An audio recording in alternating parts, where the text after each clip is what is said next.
Hello विद्यार्थी मित्रांनो, आपण केमिकल इक्विलिब्रियम जे चॅप्टर आपलं झालं होतं, एक महत्त्वाचे चॅप्टर आहे आणि बोर्डाच्या हिशोबाने पण त्याला त्या ठिकाणी इम्पॉर्टन्स असतं आहे. एक जस्ट आपण ओव्हरव्ह्यू त्या ठिकाणी घेणार आहोत. याच्या नोट्स ऑलरेडी मी ग्रुपला टाकलेल्याच आहेत.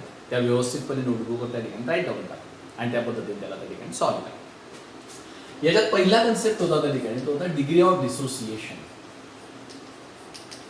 डिसोसिएशन म्हणजेच काय? That is breaking. So say and degree means how much. So how much breaking of that given substance, maybe that acid, maybe base, or maybe that electrolytes will be there. So it is simply called as an alpha, or it's a degree of dissociation will be there. So say that in that ionic type of that compound, it's a degree of dissociation that is alpha value is to be 1.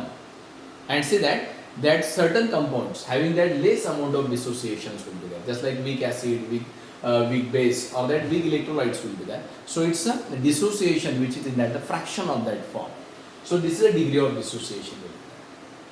On that degree of dissociation, that is Ostwald dilution law that should be depending on it. In case of that Ostwald dilution law, its a statement is like that. That is degree of dissociation of that weak electrolyte, weak acid, or weak base is directly proportional to its a concentration, or that inversely proportional to it's a square of the inversely proportional to that it's a dilution, or it is simply says that K is equal to alpha square into C, or that alpha is equal to that is K upon that C.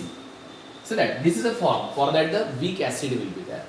Also again say that Kb is equal to that is alpha square into C, or that K is equal to alpha square into C. This statement is applied for that it's a weak acid. This is for that weak base will be there, and this is for that the general electrolytes are to be there. Then using this degree of dissociation, Ostwald dilution law, we goes to the concept of that pH will be there. So see that this Sorensen was the scientist who can develop it's a scale in 1909. So it will be determination of that the substances of that acidic, basic, or that neutral type of this character that should be determined using that the concept of that pH.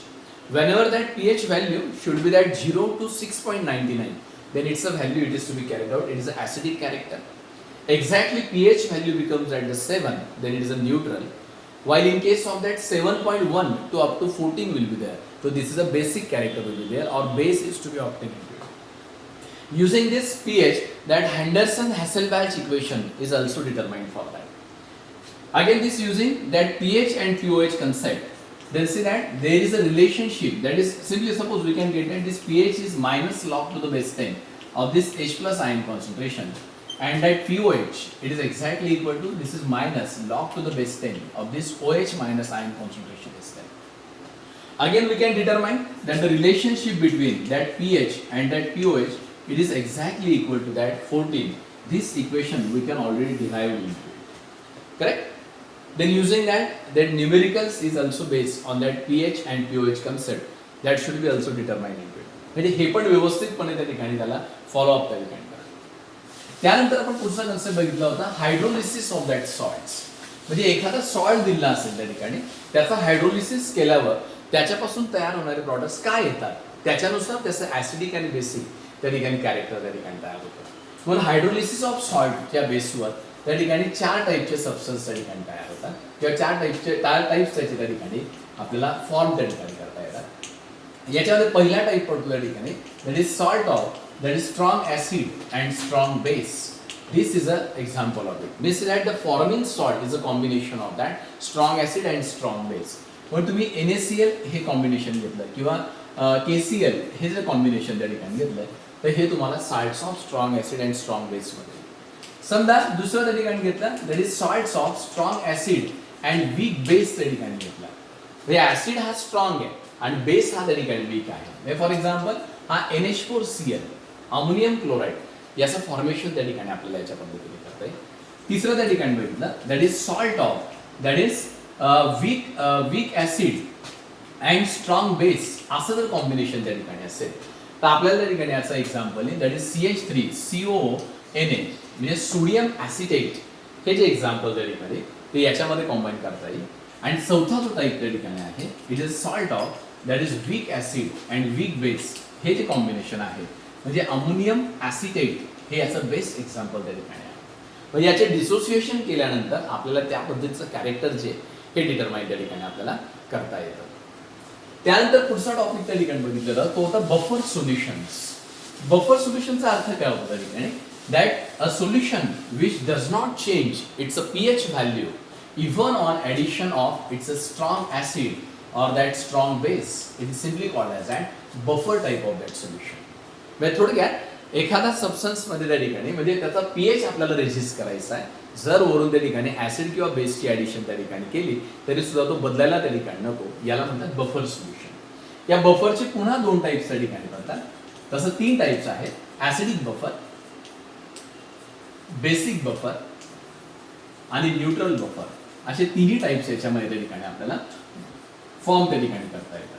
पण यातलं त्या ठिकाणी महत्वाचं आहे acidic आणि basic हे 2 महत्वाचे buffers त्या ठिकाणी आहेत. ऍसिडिक बफर त्या ठिकाणी तयार करताना काय करतात? It is a mixture of that weak acid and salts of it's a strong base.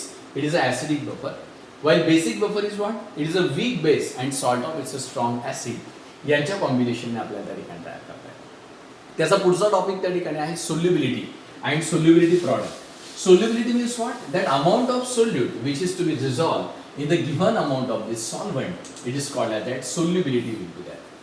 And solubility product जो त्या ठिकाणी असतो हा solubility product आपण डिफाइन करताना त्याला KSP फॉर्मने त्या ठिकाणी इंडिकेट केलेला आहे. हे सगळे आपण डिटेल्स मध्ये त्या ठिकाणी घेतलेलं आहे. यांच्यात सुद्धा रिलेशनशिप त्या ठिकाणी आहे. Relationship between KSP and S is like that. It is x raised to x, y raised to y and s raised to x plus y. So that x is that number of cation, y is that number of anions, s is the solubility will be there. And see that using this formula we can use that solubility as well as that solubility product is to be obtained.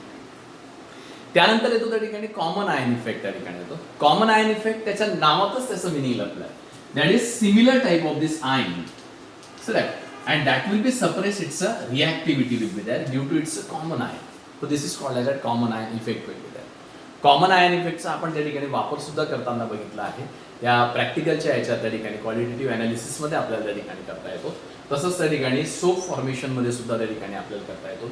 Sodium chloride जो purified आपल्याला त्या ठिकाणी पाहिजे त्याच्याकरता सुद्धा आपल्याला हे करता येणं त्या ठिकाणी पॉसिबल त्या ठिकाणी आहे.